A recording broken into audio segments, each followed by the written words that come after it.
زیر باران دوشنبه بعد از ظهر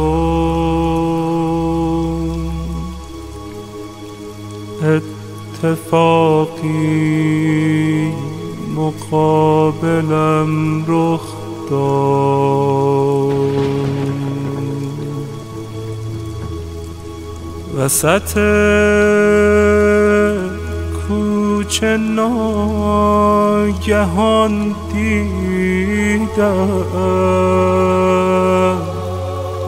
زن همسایه بر زمین افتاد، سیب‌ها روی خاک غلتیدن،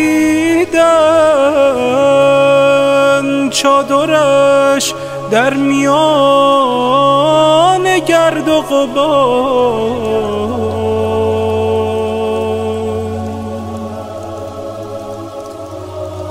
قبلا این صحنه را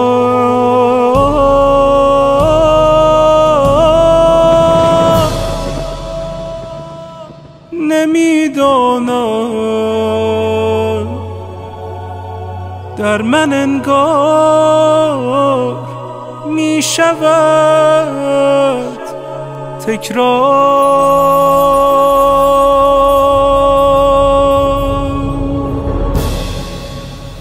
آه سردی کشید، حس کردم کوچه آتش گرفت از این آه و سراسیم گریه در گریه.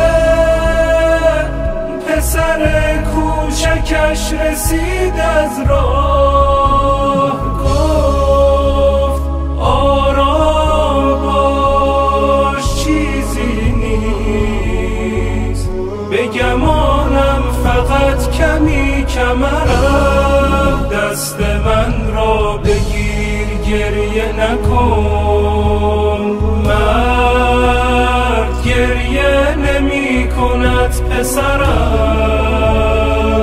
چادرش را تکاند با سختی، یا علی گفت و از زمین پا شد. پیش چشمان بی تفاوت ما ناله هایش فقط تماشا شد. صبح فردا به مادرم گفتم گوش کن، این صدای روزه کیست؟ طرف کوچه رفتم و دیدم در و دیوار خانه‌ای اشکیست.